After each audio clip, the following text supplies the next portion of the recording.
Like, comment, and subscribe.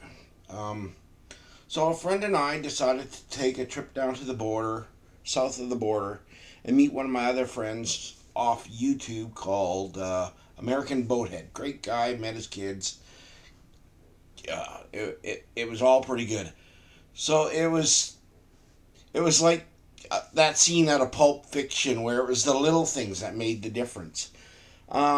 Day one, we went down into Bellingham, and from Bellingham, we overnighted there in Bellingham, and then we went over to Spokane, and then to Idaho.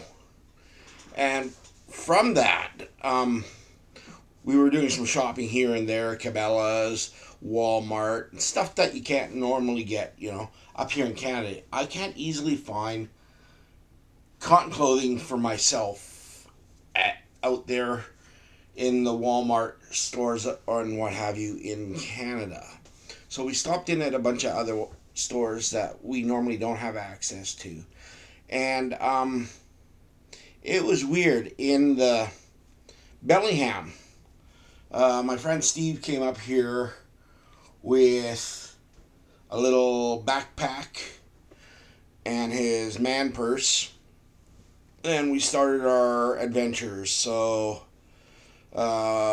we went and stopped in at Bellingham. He flew into Abbotsford, and then from there we went south of the border. And we stopped overnighted in Bellingham, like I said. Sorry, the repetition. Um, and then had supper and basically crashed on it. It was a long, hard day for him. And from there, we started our travels. We drove from Bellingham to Spokane, and I plugged it into my cell phone GPS maps, and for some reason or other, it was very painful. It was beautiful, but it was painful. We didn't get on the main highway. We avoided the main highway for the first part, but it was taking us forever. So I went and readjusted my GPS, my cell phone settings. But the setting that was on there was avoid all highways. So we were on secondary highways, and it was like Great Pacific Northwest, trees and forest and views. Oh, it was beautiful, but it was really slowing us down. So we got on to Highway 2, I think it was, eventually. And yeah, we went from that into Stevens Pass. And that was like driving through Rogers Pass, Lake Louise area. From there, we dropped down out of the mountains into Saskatchewan. It seemed like we were on this road that was like clear road ahead of us and clear road behind us, but it was dead straight for horizon to horizon. We The only thing that stopped us seeing that way was rise and fall of the ground. So we stopped at a high point and saw behind us, and it was razor, it was straight, and then looked ahead of us, and it was straight ahead all the way to the horizon. So, well, we drove that. We went from there into one of the valleys where all of a sudden we were in some John Wayne Western, or Clint Eastwood spaghetti Western, where it was sheer cliff sides and all sorts of fantastic geography from the Ice Age. It was just phenomenal. And then from there, we got up back into the prairies, but it was rolling prairies, couple turns, saw a couple of dams along the way. But and in the prairies, there were these rocky outcrops, as opposed to most of the Canadian prairies where it's just rolling land. None of the rocky outcrops. But every now and then it would remind us of places that we've been and trained at, like Wainwright, like Prairie Flat, and then all of a sudden you're into jumbly areas and carry on.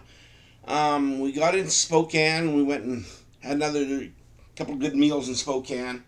Went and saw my friend, American Boathead, Brian Davis. Yeah, good guy. And went and saw a show and hung out for a while. He took me over to one of the other Cabela's and went and did a little bit more shopping there. And then we parted, and I went and dropped him off a whole pack of Canadian stuff. Timmy's coffee, coffee crisps, and some other Canadian Smarties. Went and dropped him off some Smarties for him and his kids. And we went off and did our own thing. But yeah, the topography, the geography was just phenomenal. The stuff we see. I'm gonna put together some stuff that I went and took pictures of with my good camera, and I'll put that on the end part of this video. But yeah, when we went shopping in Washington State, it was kind of like around here, except in some of the stores, they prefer to use reusable bags. But in some of those stores, you're also allowed to purchase the consumable plastic biodegradable bags. You don't have that in Washington State. And then after Brian and I went our ways, I went and stopped in at Walmart so I can get some stuff, a couple of thumb drives or SD cards for my friend Steve. And I said, "Oh, I forgot my bags," and the lady there says, "Don't worry, you're in Idaho. You can have all the bags you want." It was all the biodegradable bags, and it was like, "Oh my gosh! Oh, thank you very much." And loaded up my groceries and everything else, and went out to the store. Picked up my friend Steve, who was still at the show looking around, and went and got me a bonus, and that's another video. And yeah, it was great. And then we drove back, and phenomenal. My friend across the way went and did a bunch of work on my truck. Did the complete sway bar, or not the sway bars, the A-frames and all the bushings and wheel bearings and everything. That went pretty smoothly. I took it to a shop that shall not be named because I don't want to be instigating anything, and they forgot to put a cotter pin in. I went into Kamloops, and the steering became disconnected from the steering rack. Fortunately, I was going slow, and all of a sudden I felt a judder, and all of a sudden, uh-oh. I pulled over, and I stuck my head under, and I could see my steering rack disconnected from my hub. It was like, oh my God. So I called BCA, and I called the shop that did the work, and they said there's a shop in Kamloops that'll do it. And they did it, and it cost me money right then. I got back here to Merritt, and I dropped by the shop, and I went and explained what had happened, and the guy goes, "Yeah, I wasn't going to, and he said, okay, we'll get you a refund," and that was it. They took care of it, and so it's all back on. Next time I get any work done from them like that, I'm going to make sure that it's checked out before it rolls out of the shop. But anyway, follow on video with all the pictures, or a bunch of the pictures, a little bit of video that I took there. Like, comment, subscribe, peace out, enjoy.